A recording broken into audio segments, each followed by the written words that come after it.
Saya kalau misalkan gagal terus berarti saya nggak percaya dan adanya Tuhan dong mas. Kan orang sukses berawal dari gagal.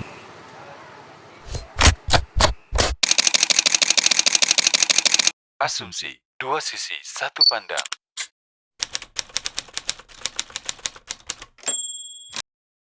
Dagang karena bakat, Bang. Oh, bakat. Ya, bakat mah. Bakatku butuh gitu. Wah, kalau jadi guru kan susah. Mending jadi tukang dagang aja. Ya pencarian gitu. Karena lebih bebas dalam hal menentukan pendapatan begitu. Ada dalilnya ya. Pas. Pas pisan dalilnya Pak. Oh, nggak tahu. Yang saya nggak tahu. Saya pernah dengar katanya bahwa dalam 9 pintu rezeki itu dari dagang gitu. Ya saya mah itu aja tahunya apa? Jual beli aturannya halal thayyiban gitu, yang halal. Bismillah. Alhamdulillah wassalatu wassalamu ala Rasulillah wa ala alihi wa ashabihi wa man tabi'ahum bi ihsanin ila yaumidin. Amma ba'du. Kaum muslimin, pemirsa yang dimuliakan Allah Subhanahu wa taala. Ketika kita ditanya sebagai seorang mukmin muslim, adakah anjuran di dalam syariat Islam bagi seorang mukmin untuk berniaga, berdagang? Allah Subhanahu wa taala menganjurkan bagi setiap mukmin, demikian juga baginda Rasulullah SAW, agar hidup punya skill untuk bisa hidup di alam semesta ini,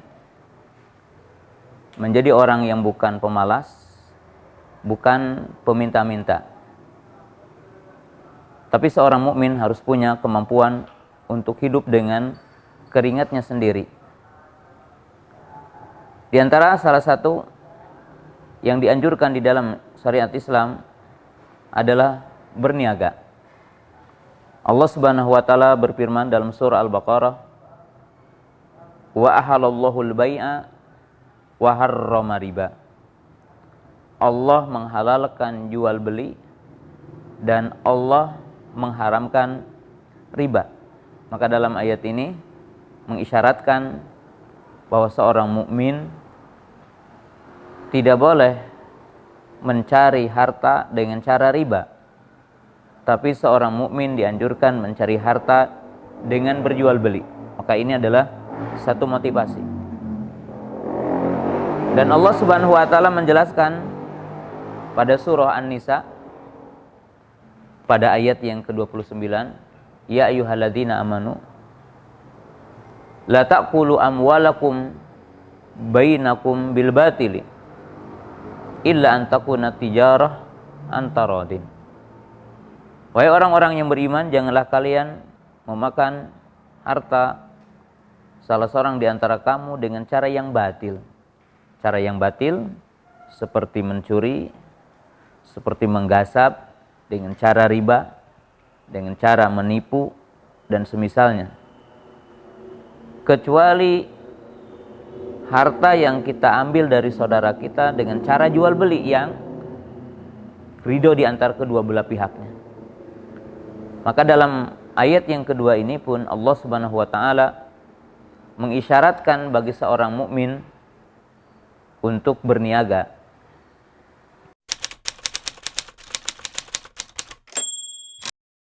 Ada, cuma itu makan masing-masing punya doa. Ya yang jelas mah bismillah aja. Bismillahirrahmanirrahim. Ya ada bilang bismillah. Ya bismillah, kalau habis ya alhamdulillah. Saya sering membaca ya bismillah saja, bismillahirrahmanirrahim. Adakah doa khusus untuk berdagang? Tidak ada doa khusus untuk berdagang sepanjang sepenelitian saya. Termasuk juga tidak ada doa khusus, dalam arti doa khusus ketika orang akan masuk ke pasar.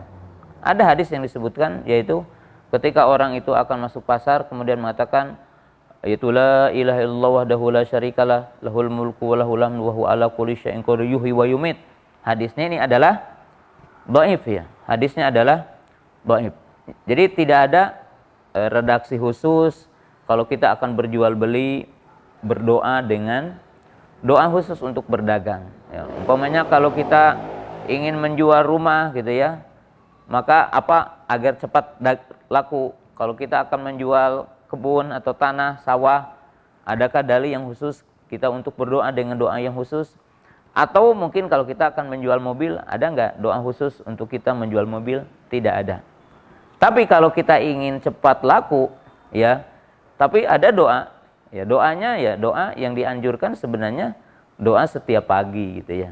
Tapi dalilnya umum, yaitu kalau kita dalam sholat subuh berdoa, Allahumma inni as'aluka ilman nafi'an, wa rizqan thayyiban, wa amalan mutaqabbala. Tapi tidak ada. Setiap kita akan menjual atau kalau kita ingin cepat laku, tidak ada dalilnya yang secara khusus ya.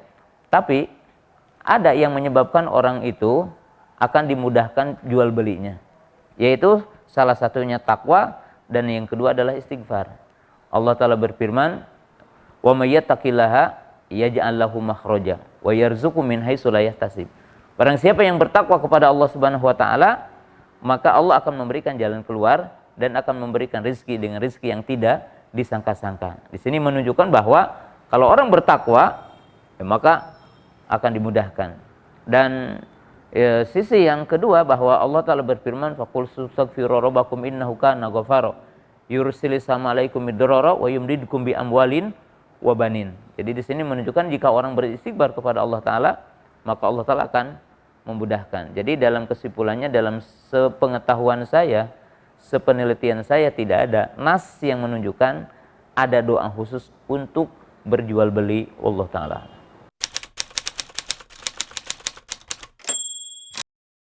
Ya, ya boleh kalau ada, tapi saya emang nggak cari-cari gitu, enggak aja saya mah gitu. Oh nggak boleh pakai jimat. Nggak boleh kan biar banyak. Kalau dagang itu kan bukan jimat. Kalau dagang mah kulaku. Kalau laku banyak yang beli itu banyak gitu. Kalau jimatnya nggak pengaruh. Jimatnya gitu ya. Oh itu nggak tahu kalau itu nggak tahu. Menurut Bapak boleh nggak itu Pak? Nggak tahu. Oh nggak tahu. Iya nggak boleh.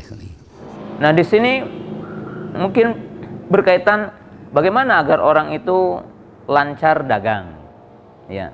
Dengan usaha seperti apa agar kita lancar dagang? Memang manusia mungkin bukan hanya non Muslim, ada orang-orang Islam mungkin yang tidak tahu ya di sini.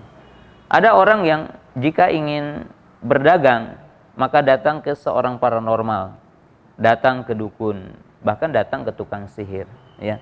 Dengan mencari yang dinamakan azaim, yaitu jimat-jimatnya. Jimat-jimat mungkin mencari ada dengan batu atau mungkin bahkan mendatangi kuburan, kemudian ada yang juga mendatangi jin dan sebagainya, maka ini terlarang, tidak boleh ya.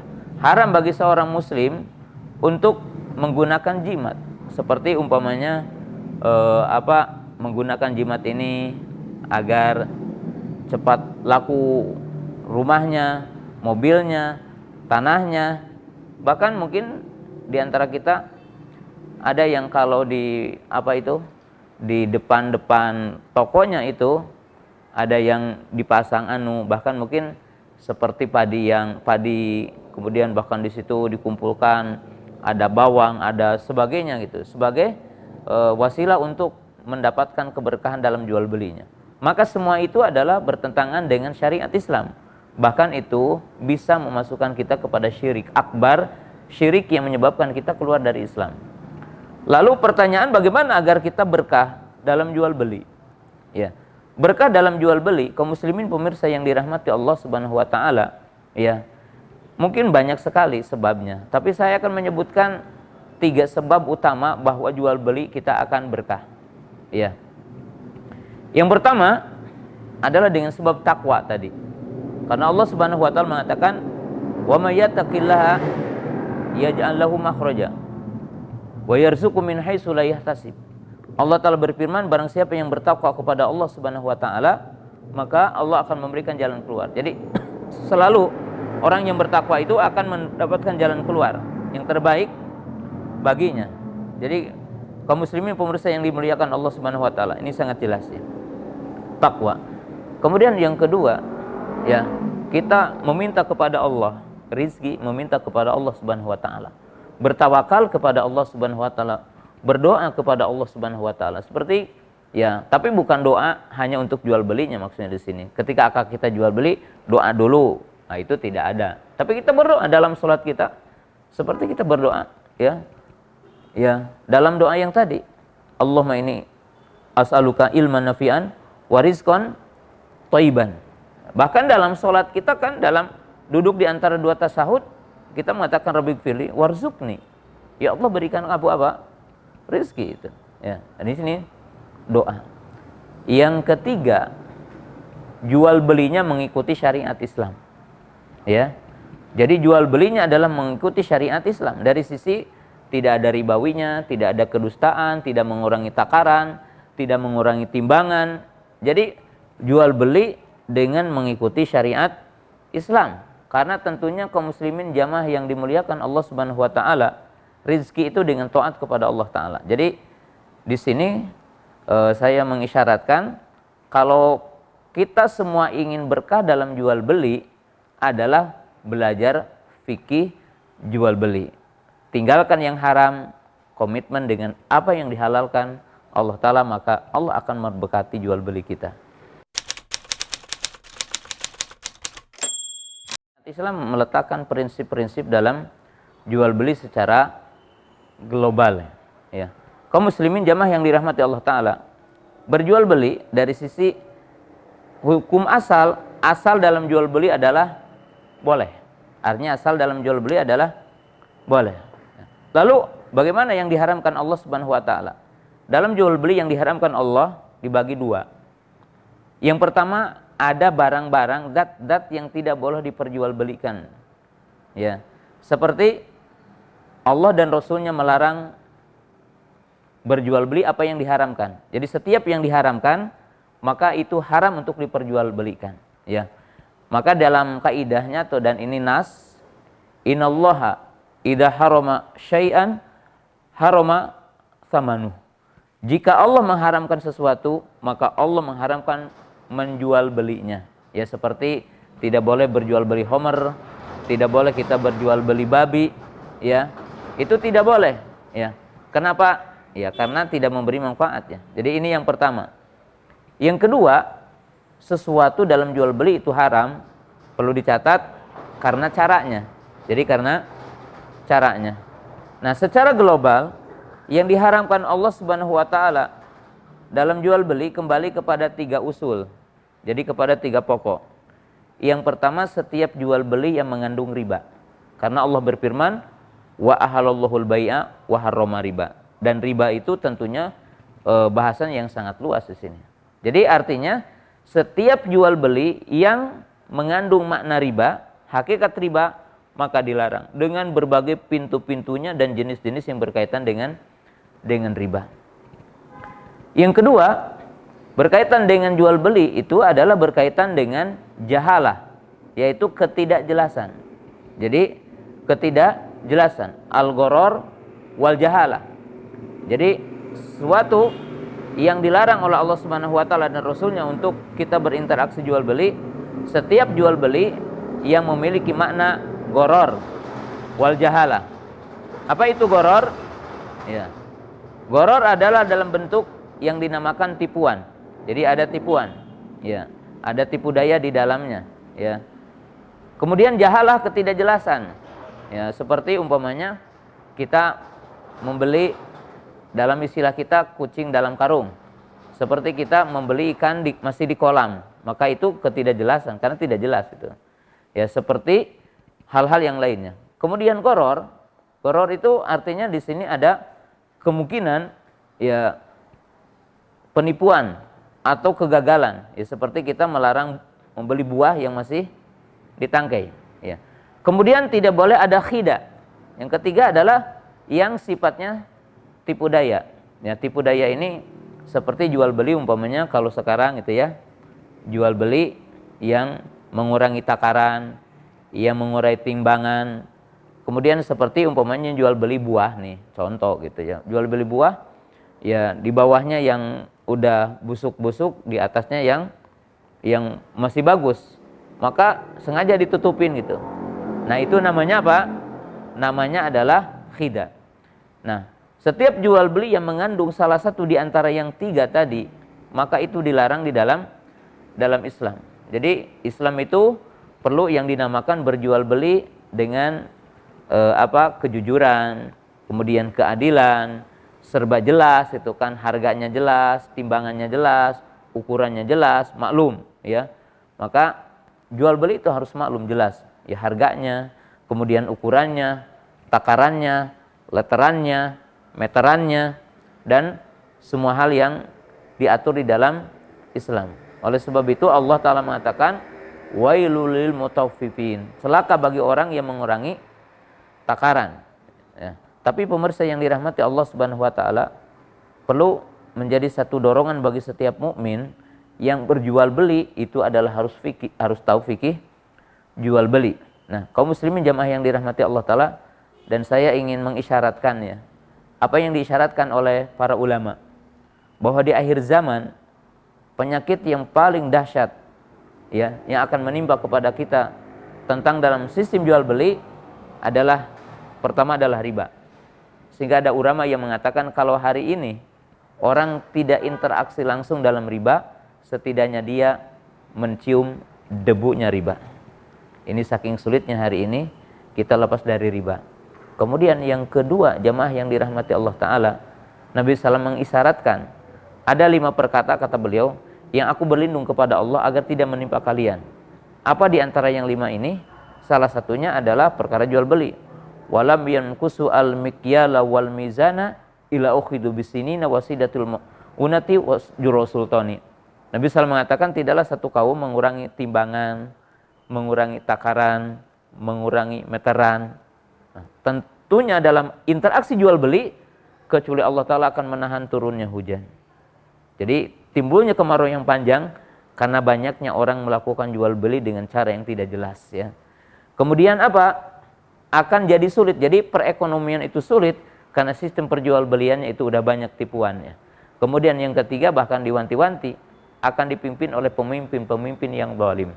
Jadi salah satu munculnya pemimpin yang zalim yang banyak mengurangi segala sesuatu, hal itu karena menyebarnya ketidakjujuran, ketidakadilan, kemudian ketidakjelasan, adanya goror, adanya jahala, adanya tipuan dalam jual beli. Maka Nabi SAW mengisyaratkan seperti ini. Hal ini menunjukkan bahwa orang mukmin berjual beli harus betul-betul mengikuti apa yang disyariatkan oleh Allah Ta'ala, menjauhi apa yang diharamkan Allah Subhanahu wa Ta'ala. Ini adalah kiat-kiat bagi seorang muslim agar setiap di antara kita mau belajar untuk fiqhul buyu. Jadi bukan hanya fikih sholat yang kita pelajari, bukan hanya fikih puasa yang kita pelajari, bukan hanya fikih haji yang kita pelajari, tetapi fikih jual beli juga harus kita pelajari. Bahkan perlu kita tahu juga, dimungkinkan sholat kita akan tiada pahalanya nanti. Sholat kita akan tiada pahalanya apabila kita itu memakan makanan yang haram disebabkan jual beli yang tidak halal. Ini mungkin nasihat yang mudah-mudahan berharga bagi setiap mukmin.